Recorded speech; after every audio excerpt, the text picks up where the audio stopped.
សូមជម្រាបសួរលោកគ្រូក៏ដូចជាមិត្តភ័ក្តិទាំងអស់ខ្ញុំបានធីវសុផោសូមជូនមេរៀនសង្ខេបពាក់ព័ន្ធជាមួយនឹង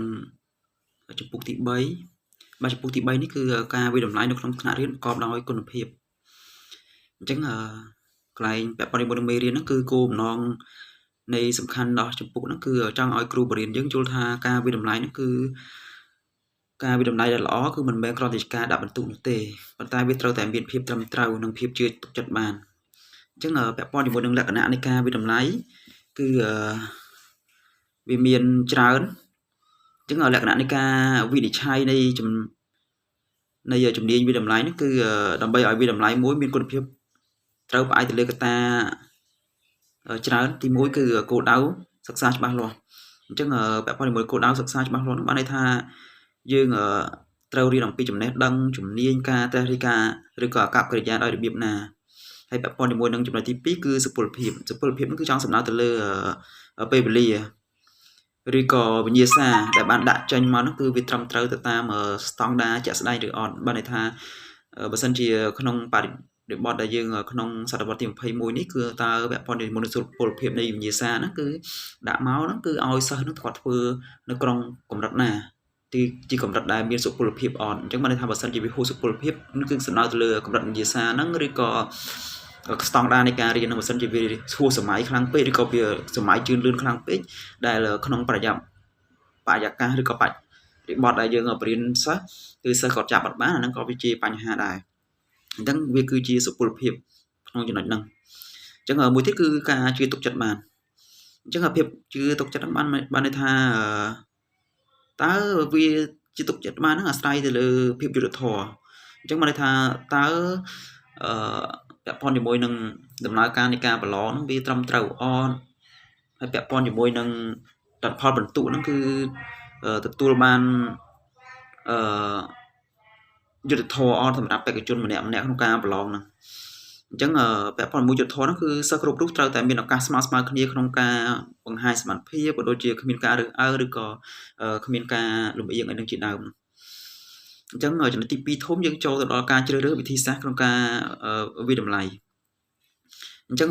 ពាក់ព័ន្ធជាមួយនឹងចំណុចទី2ធំហ្នឹងគឺការជ្រើសរើសវិធីសាស្ត្រក្នុងការវិតម្លៃនៅក្នុង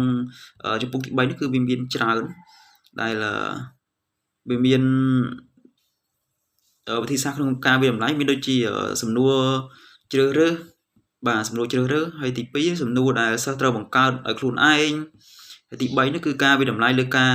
អនុវត្តជាក់ស្ដែងហើយចំណុចទី4នោះគឺការសរសេរអត្ថបទនឹងជាដើមហ្នឹងហើយចំណុចទី5គឺពាក់ព័ន្ធជាមួយនឹងការសួរដេញដោលអញ្ចឹងទាំងអស់ហ្នឹងគឺសុទ្ធតែជាការជ្រើសរើសវិធីសាស្ត្រក្នុងការវិតម្លៃអញ្ចឹងវិធីសាស្ត្រក្នុងការវិតម្លៃនីមួយៗហ្នឹងគឺសុទ្ធតែមានសារៈសំខាន់ឬក៏វាមាន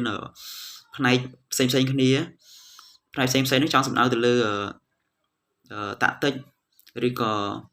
វត្ថុបំណងឬគោលបំណងផ្សេងគ្នាអញ្ចឹងឧទាហរណ៍ថាការ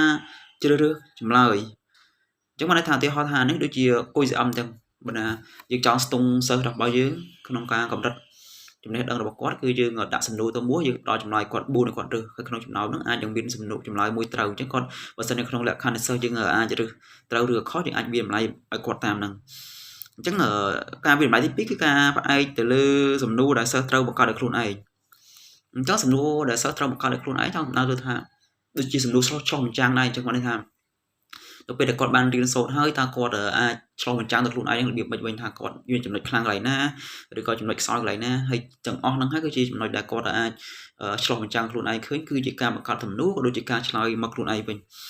ហើយមួយទៀតគឺការវិតម្លៃលើការអនុវត្តជាក់ស្ដែងបានន័យថាគាត់ចំណុចនេះគឺចង់សំដៅទៅលើថានៅពេលដែលគាត់ឡើងអនុវត្តលំហាត់មួយជាក់ស្ដែងអញ្ចឹងលំហាត់ឬក៏សំណួរជាក់ស្ដែងគាត់ធ្វើឲ្យគាត់អាចវិតម្លៃខ្លួនឯងបានថាអូកម្រិតសមត្ថភាពរបស់គាត់ហ្នឹងគឺនៅកម្រិតណាឧទាហរណ៍ថាលំហាត់ហ្នឹងគឺត្រូវស្តង់ដារប៉ុន្តែស្តង់ដារហ្នឹងគឺសម្រាប់ទាំងអស់គ្នាប៉ុន្តែបើសិនជាសិស្សម្នាក់ហ្នឹងគាត់អាចសរសេរឬមិនអាចសរសេរបានទេឬក៏មិនអាចដោះស្រាយបានទេឬក៏អាចដោះស្រាយបានដោយផុយអញ្ចឹងបានន័យថាគាត់ដឹងអំពីកម្រិតរបស់ខ្លួនគាត់ថាតើគាត់ស្ថិតនៅក្នុងកម្រិតណាកម្រិត A ឬកម្រិត B កម្រិត C ឬក៏កម្រិត S អញ្ចឹងទៅអញ្ចឹងបានន័យថានេះជាចំណុចមួយដែរសម្រាប់ការវិតម្លៃការជ្រើសរើសវិធីសាស្ត្រក្នុងការវិតម្លៃហ្នឹងហើយមួយទៀតគឺពាក់ព័ន្ធជាមួយនឹងការសរសេរអត្ថបទ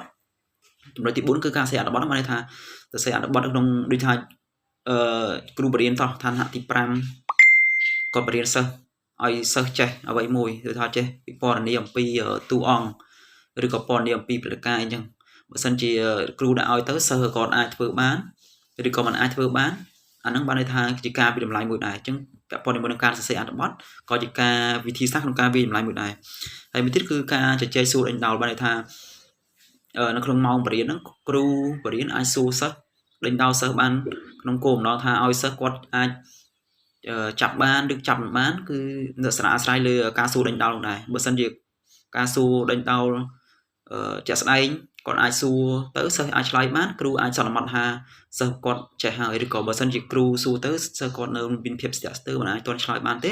អាហ្នឹងពីការវាតម្លៃមួយទៀតក្នុងគោលបំណងថាបើសិនជាសិស្សគាត់អត់ទាន់ចេះគ្រូត្រូវតែបរៀនបន្ថែមឬក៏ឆ្លិចយកចំណុចណាដែលសិស្សមិនទាន់ចេះយកទៅបញ្ជាក់ប្រាប់គាត់ថាចំណុចដែលត្រូវកែប្រែឬក៏ចំណុចដែលត្រូវកែលម្អបន្ថែមធ្វើចំណុចណាអញ្ចឹងទៅអញ្ចឹងពាក់ព័ន្ធនឹងចំណុចទី3ទី2ធំយើងបានបញ្ចប់ត្រឹមហ្នឹងយើងសូមចូលទៅចំណុចទី3គឺការអនុវត្តនិងប្រសិទ្ធភាពអញ្ចឹងពាក់ព័ន្ធជាមួយចំណុចទី3ហ្នឹងគឺការអនុវត្តនិងប្រសិទ្ធភាពហ្នឹងគឺការវិតម្លៃដែលល្អក៏ត្រូវគិតគូរដល់ភាពជាក់ស្ដែងផងដែរអញ្ចឹងបានន័យថា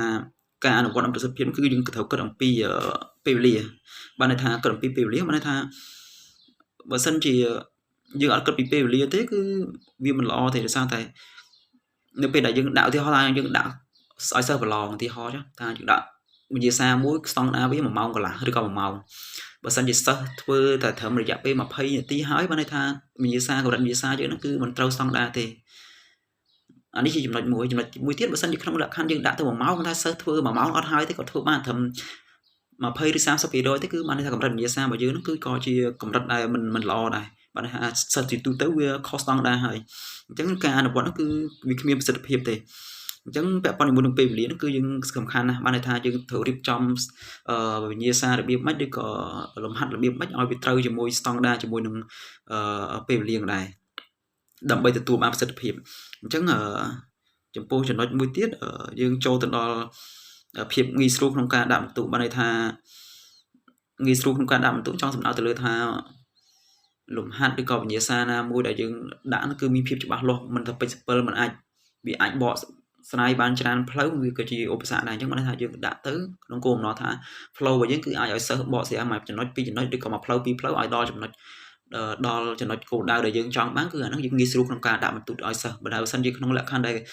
លំហាត់មួយហ្នឹងសួរទលំទលាយខ្លាំងពេកឬក៏សិស្សអាចបកស្រាយវាឆ្ងាយវែងឆ្ងាយខ្លាំងពេកធ្វើឲ្យសិស្សខាតពេកឬក៏សិស្សឆ្លើយទៅពីទៅពីផ្ដេសផ្ដាស់ខុសពីគោលបំណងដែលយើងដាក់ទៅព្រោះគាត់មានផ្លូវគាត់សរសេរគាត់ចេះសរសេរទៅវាធ្វើជាពាក់ព័ន្ធជាមួយនឹងការ